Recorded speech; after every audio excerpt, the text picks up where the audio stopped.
ఈ నెల 29 సోమవారం రోజున ఉదయం 10 గంటలకు గాంధీ భవన్లో కుటుంబ ఆత్మీయ సమ్మేళనానికి అందరూ రావాల్సిందిగా కుటుంబ సోదరులందరికీ తెలియపరుస్తున్నాము. ఇదే అవమానంగా భావించి అన్ని జిల్లాల నుంచి రాష్ట్ర నలుగురు నుంచి రావాల్సిందిగా మరి కుటుంబ సోదరులకు తెలియపరుస్తున్నాము. జై కుర్మా, జై జై కుర్మా. కరపత్రం రిలీజ్ చేయడం జరుగుతున్నది. ఈ నెల 29 తారీఖు సోమవారం రోజున గాంధీ భవన్కు కుటుంబాలు రాష్ట్ర నలుగురు నుంచి రావాల్సిందిగా మేము అందరి పరిస్థితులు కుటుంబ సోదరులు ఈ అవమానం భావించి అందరూ రావాలని కోరుతున్నాము. జై కుర్మా, జై జై కుర్మా. 29 ఉదయం గాంధీ భవన్లో కుటుంబాల ఆత్మీయ సమ్మేళనం ఏర్పాటు చేసిన కరపత్రం పోస్టర్ ఆవిష్కరణ కార్యక్రమంలో భాగంగా నేను యావత్ తెలంగాణ రాష్ట్ర కుటుంబాలకు విన్నవించేది ఏంటంటే, కాంగ్రెస్ ప్రభుత్వం కుర్మలను గుర్తించి 2 ఎమ్మెల్యే సీట్లు ఇవ్వడం జరిగింది.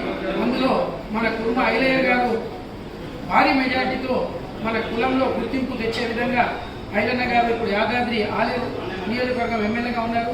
మరియు సరిత గారు అట్లాగే కుర్మలపై రేవంత్ రెడ్డి గారికి ముఖ్యమంత్రి గారికి ఉన్న మంచి ఒక భావం ఉన్నందుకు కుర్మలందరూ రాబోయే రోజుల్లో కొన్ని నామినేటెడ్ పదవులు ఇవ్వాలని చెప్పి, అట్లాగే మన కొల్లూరు మల్లప్ప గారి ఫౌండర్ అధ్యక్షుడు కాంగ్రెస్ పార్టీ గాంధీ భవనంలో వారి హయాంలో నిర్మించడం జరిగింది. కాబట్టి వారి చిత్రపటాన్ని మరియు ఇక్కడ జరగబోయే ఎంపీ ఎలక్షన్లో కుర్మలందరూ కాంగ్రెస్ పార్టీకి మద్దతు తెలిపే విధంగా కుర్మ ఆత్మీయ సమ్మేళనం మేము ఇక్కడ గోల్ దెబ్బతో ఆ రోజు ఏర్పాటు చేయడం జరిగింది.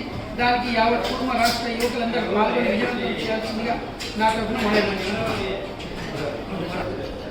గాంధీ భవన్ నిర్మాత కాంగ్రెస్ పార్టీ హైదరాబాద్ రాష్ట్ర తొలి అధ్యక్షులు కొల్లూరు మల్లప్ప గారి చిత్రపటాన్ని ఇక్కడ స్థాపించడం కోసం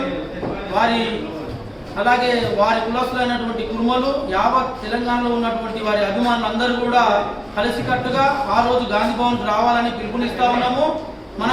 మన జాతికి ఎన్నో సేవలు చేసినటువంటి వారి ఫోటోను మనందరము బండారు జల్లుతూ పూలు జల్లుతూ డోలు దొరుకుతూ తీసుకొచ్చి కాంగ్రెస్ పార్టీ అధినాయకత్వం ఒప్పుకున్నందుకు వారికి ధన్యవాదాలు తెలియజేస్తూ వారి చిత్రపటాన్ని ఆ రోజున గాంధీ భవన్లో స్థాపించడం జరుగుతుంది. కాబట్టి మన కులస్తులందరూ కూడా అలాగే వారి అభిమానులందరూ కూడా కాంగ్రెస్ పార్టీలో వారి అభిమానులందరూ కూడా భారీ ఎత్తున తరలి రావాలని, ఆ కార్యక్రమానికి కాంగ్రెస్ పార్టీలో ఉన్నటువంటి గౌరవనీయులు రాష్ట్ర ముఖ్యమంత్రి వర్యులు రేవంత్ రెడ్డి గారు, అలాగే పొన్నం ప్రభాకర్ గారు, అలాగే కొండ సురేఖ గారు, అలాగే మరి ముఖ్యులు మంత్రులు అందరూ కూడా ఆ రోజు రావడం జరుగుతూ ఉన్నది.